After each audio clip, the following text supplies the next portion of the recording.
गुरु ब्रह्मा गुरु विष्णु गुरुदेवो महेश्वरा, गुरु साक्षात् परब्रह्म तस्मै श्री गुरुवे नमः। ओम श्री गणेशाय नमः। बोलो शंकर भगवान की जय, बोलो गौरा मैया की जय। हर हर महादेव। दंडकारण्य में शिव को श्री राम के प्रति मस्तक झुकाते देखकर सती का मोह और शिव की आज्ञा से उनके द्वारा श्री राम की परीक्षा लेना। नारद जी कहते हैं कि विधे प्रजानाथ महाप्रयाग दयानिधे, आपने भगवान शंकर की और देवी सती की मंगलकारी सुयश का श्रवण कराया है, सुनाई है हमें। अब इस समय फिर से प्रेम पूर्वक उनके उत्तम यश का वर्णन कीजिए। और शिव दंपति ने वहां रहकर कौन सा चरित्र किया था। ब्रह्मा जी ने कहा, मुने तुम मुझसे सती और शिव के चरित्र का प्रेम से श्रवण करो। वे दोनों प्रेम से दोनों की चरित्र के बारे उनके बारे में सुनो।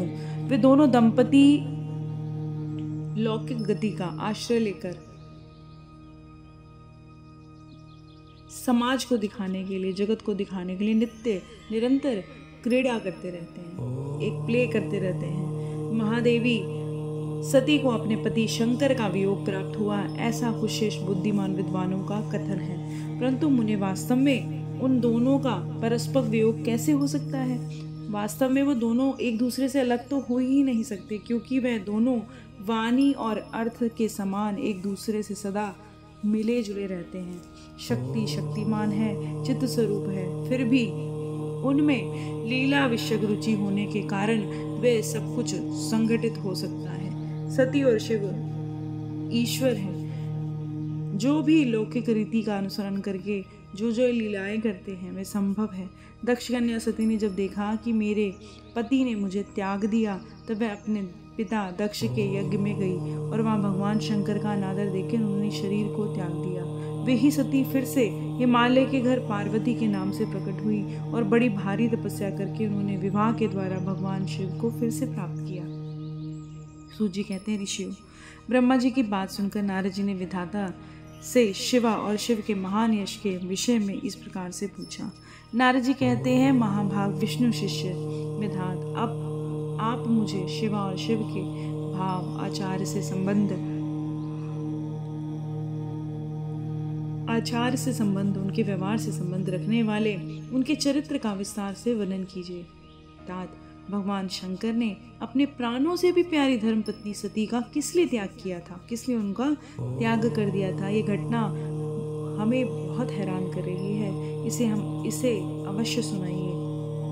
आपके पुत्र दक्ष के यज्ञ में भगवान शिव का अनादर कैसे हुआ और वहां पिता के यज्ञ में जाकर सती ने अपने शरीर का त्याग कैसे कर दिया। उसके बाद वहां क्या हुआ, भगवान महेश्वर ने क्या किया, ये सारी बातें मुझसे कहिए। इसे सुनने के लिए मेरे मन में बड़ी ही श्रद्धा है। ब्रह्मा जी कहते हैं कि नारद, तुम ऋषियों के साथ बड़े प्रेम से भगवान चंद्रमौली का चरित्र सुनो। श्री विष्णु और देवताओं से सेवित पर ब्रह्म महेश्वर को नमस्कार करके मैं उनके महान अद्भुत चरित्र का वर्णन करता हूँ। सुनो, यह सब भगवान शिव की ही लीला थी, वो खुद ही ऐसा कराते हैं। वे प्रभु अचानक अनेक प्रकार की लीलाएं करने वाले हैं, स्वतंत्र हैं, किसी का बंधन उनको नहीं है, निर्विकार हैं। देवी सती भी वैसी ही है। वैसा कर्म करने में कौन समर्थ हो सकता है कि वो अग्नि में समाधि ले लें। परमेश्वर शिव ही परमात्मा परब्रह्म परमात्मा है। एक समय की बात है, तीनों लोकों में विचरने वाले लीला विशारद भगवान रुद्र सती के साथ बैल पर बैठकर भूतल पर, पृथ्वी पर घूमने के लिए निकले। भगवान शिव पार्वती के साथ ऐसे ही घूमने निकलते हैं। एक वो ही भोलेनाथ ऐसे हैं कि जो अपनी पत्नी को लेके रोज शाम को घूमने जाते हैं। घूमते घूमते वह दंडकारण्य में आए और वहां उन्होंने लक्ष्मण सहित भगवान श्री राम को देखा, जो रावण द्वारा छलपूर्वक हरी गई और अपनी प्यारी पत्नी सीता की खोज कर रहे थे। उन्होंने राम जी को देखा, जो सीता के विरह में, क्योंकि रावण उसको ले गया था, तो वो विरह में रो रहे थे और हा सीता, हा सीते, हा सीते, हा सीते ऐसा करके ऊंचे ऊंचे स्वर में रो रहे थे। जहाँ देखते थे बारंबार इधर उधर देखते थे, फिर रोने लगते थे। उनके मन में विरह का आवेश आ गया था। सूर्यवंश में उत्पन्न वीर भूपाल दशरथ नंदन भरत अग्रज श्री राम आनंद रहित हो गए थे। उनके मन में कोई आनंद, कोई प्रसन्नता न होकर वे लक्ष्मण के साथ वन में इधर उधर भटक रहे थे। उनकी कांति फीकी पड़ गई थी, मुख पर तेज नहीं दिख रहा था। उस समय उदार चेता पूर्ण काम भगवान शंकर ने बड़ी प्रसन्नता के साथ उनको प्रणाम किया और जय जयकार करके दूसरी तरफ चले गए। भगवान शंकर ने उन्हें देखा और उन्हें प्रणाम किया और उनकी जय जयकार करते हुए दूसरी तरफ चले गए। भक्त वत्सल शंकर ने उस वन में श्री राम के सामने अनेक अपने को प्रकट ही नहीं किया, उनके सामने अदृश्य ही रहे। भगवान शिव की मोह में डालने वाली ऐसी लीला देखकर सती को बड़ी ही हैरानी हुई। वे उनकी माया से मोहित होकर इस प्रकार से कहती हैं। सती ने कहा कि देव देव सर्वेश्वर पर ब्रह्मा परमेश्वर, ब्रह्मा विष्णु आदि सारे देवता आपकी सेवा करते हैं और सभी आपकी सेवा में लगे रहते हैं। आप सबके द्वारा प्रणाम करने योग्य हैं। सबको आपका ही सर्वदा सेवन, आपकी सेवा करनी चाहिए और ध्यान करना चाहिए। वेदांत शास्त्र के द्वारा यत्न पूर्वक जानने योग्य निर्विकार पर ब्रह्म पर प्रभु आप ही तो हैं। नाथ, ये दोनों पुरुष कौन हैं और इनकी आकृति विरह व्यथा से व्याकुल दिखाई दे रही है। दोनों दुख में डूबे लग रहे हैं और ऐसे लगता है इनका कोई अपना कहीं दूर चला गया है, इनसे बिछड़ गया है। वे दोनों ही धनुधर हैं, वीर भी लगते हैं, वन में विचर रहे हैं, कलेश के भागी हैं और परेशान हो रहे हैं, दीन हो रहे हैं। इनमें जो ज्येष्ठ है उसकी अंग कांति नील कमल के समान नीली श्याम है, सांवली है। उसे देखकर किस कारण से आप आनंद विभोर, उनको देख के क्यों प्रसन्न हो रहे हो और आपका चित्त, आपका मन अत्यंत प्रसन्न हो रहा है उनको देख देख के। राम जी को देखकर शिव बहुत ही खुश होते हैं। उनका बहुत प्रेम है विष्णु भगवान से और उनका जो जितने अवतार हैं उनसे भी वो बहुत प्रेम करते हैं। आगे वो विष्णु जी से, राम जी से क्यों प्रेम करते हैं इसके बारे में आगे भी शिव पुराण में आएगा कि ऐसा क्यों है।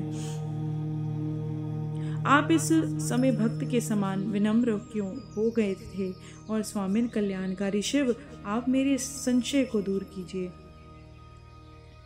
प्रभु, सेव्य स्वामी अपने सेवक को प्रणाम करे, ये उचित नहीं जान पड़ता कि जो मालिक है वो अपने सेवकों को, अपने दास को प्रणाम करे, कोई शोभा देता है। आप उनको प्रणाम कर रहे थे, ऐसा पार्वती, ऐसे माता सती उनसे कहने लगी।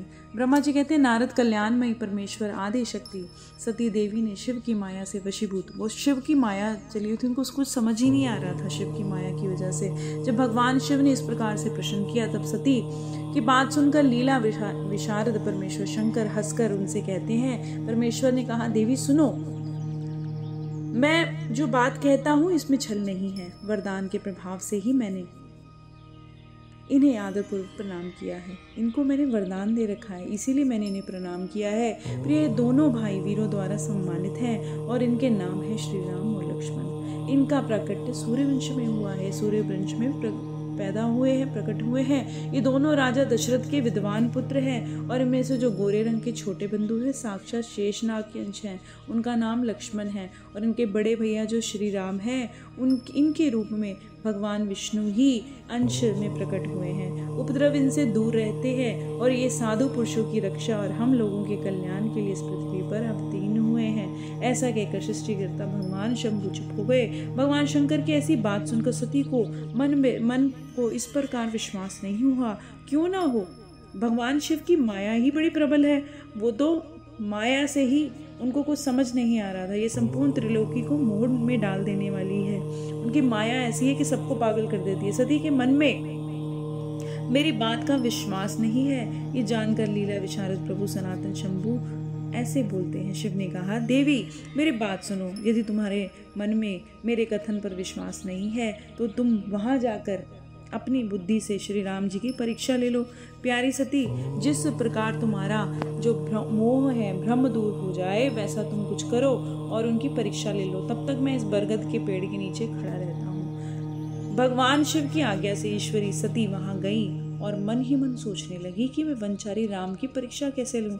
उन्होंने सोचा, अच्छा मैं सीता का रूप धारण कर लेती हूँ और राम के पास चलूँ। यदि राम साक्षात विष्णु है वो सब कुछ जान जाएंगे और मुझे पहचान, और अगर वो राम साक्षात विष्णु नहीं है तो मुझे पहचानेंगे ही नहीं। ऐसा करके सती सीता बन के श्री राम जी के समीप चली गई, उनके पास चली गई, परीक्षा लेने गई। वास्तव में वह मोह में पड़ी हुई थी, इसलिए सती को सीता के रूप में सामने आई देखकर शिव शिव का जप करते हुए रघुनंदन श्री राम सब कुछ जान गए और हंसते उनसे नमस्कार करके कहते हैं। श्री राम ने पूछा सती जी से, आपको नमस्कार है, प्रेम पूर्वक बताइए भगवान शंभु कहाँ हैं? आप पति के बिना अकेली इस वन में क्या कर रही हैं? देवी, आपने अपना रूप त्याग कर किस लिए नूतन रूप धारण कर लिया है? अपना रूप त्याग करके इस रूप को क्यों धारण किया है? मुझ पर कृपा करके इसका कारण बताइए। श्री रामचंद्र की बात सुनकर सती उस आश्चर्यचकित हो गई और फिर शिव जी की कही हुई बात का स्मरण करने लगी और समझकर लज्जित हो गई और श्री राम को साक्षात विष्णु जानकर उनके अपने रूप को प्रकट करके मन ही मन भगवान शिव के चरणारविंदों का चिंतन करते प्रसन्नचित हुई सती से उनसे इस प्रकार बोलती हैं। रघुनंदन स्वतंत्र परमेश्वर भगवान जब सती ने अपना रूप उनको असली रूप दिखाया और भगवान रघुनंदन से राम जी से कहती हैं कि मेरे और मेरे पार्षदों के साथ पृथ्वी पर भ्रमण करते हुए हम इस वन में आ गए थे कि शिव और मैं अपने पार्षद गणों के साथ इस पृथ्वी पर हम भ्रमण करते इस वन में आ गए थे। वहाँ उन्होंने सीता की खोज में लगे हुए लक्ष्मण सहित आपको देखा। उस समय सीता के लिए तुम्हारे मन में जो कलेश था और विरोध शोक था और पीड़ा दिखाई दे रही थी, उस अवस्था में वो तुम्हें प्रणाम करके चले गए और उस वट वृक्ष के और उस बरगद के पेड़ के नीचे खड़े हो गए। भगवान शिव बड़े ही आनंद के साथ तुम्हारे वैष्णव रूप की उत्कृष्ट महिमा का गान करे थे। यद्यपि उन्होंने तुम्हें चतुर्भुज विष्णु रूप में नहीं देखा तो भी तुम्हारा दर्शन करते ही आनंद विमोर हो गए। इस निर्मल रूप की ओर देखते हुए उन्हें बड़ा ही आनंद आया और इस प्रकार से विषय में पूछने पर भगवान शंभु ने बात कही। उसे सुनकर मेरे मन में भ्रम उत्पन्न हो गया कि एक डाउट आ गया कि राघवेंद्र, मैंने अब उनकी आज्ञा लेकर तुम्हारी परीक्षा की है श्री राम। अब मुझे ज्ञात हो गया कि तुम साक्षात विष्णु हो। तुम्हारी सारी प्रभुता मैंने अपनी आंखों से देख ली है।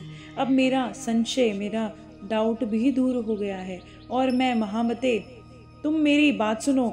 मेरे सामने ये सच सच बताओ कि तुम भगवान विष्णु के भी वंदनीय कैसे हो गए? और मेरे मन में यही संदेह है, इसे निकाल दो और शीघ्र ही मुझे शांति प्रदान कर दो। जो मेरे मन में संदेह है और इसको तुम दूर कर दो और मुझे शांति प्रदान करो। सती का वचन सुनकर श्री राम के नेत्र प्रफुल्ल कमल के जैसे कमल खिलता है इसी के समान खिल गए और मन ही मन अपने प्रभु भगवान शिव का स्मरण किया उन्होंने। इससे उनके हृदय में प्रेम की बाढ़ आ गई और आज्ञा ना होने के कारण वे सती के साथ भगवान शिव के निकट नहीं गए, क्योंकि शिव जी की आज्ञा नहीं थी तो वे शिव से मिलने नहीं गए। मन ही मन उनकी महिमा का वर्णन करके श्री राज जी ने सती से कहना आरंभ किया, बोल शंकर भगवान की जय, बोल गौरा मैया की जय, हर हर महादेव।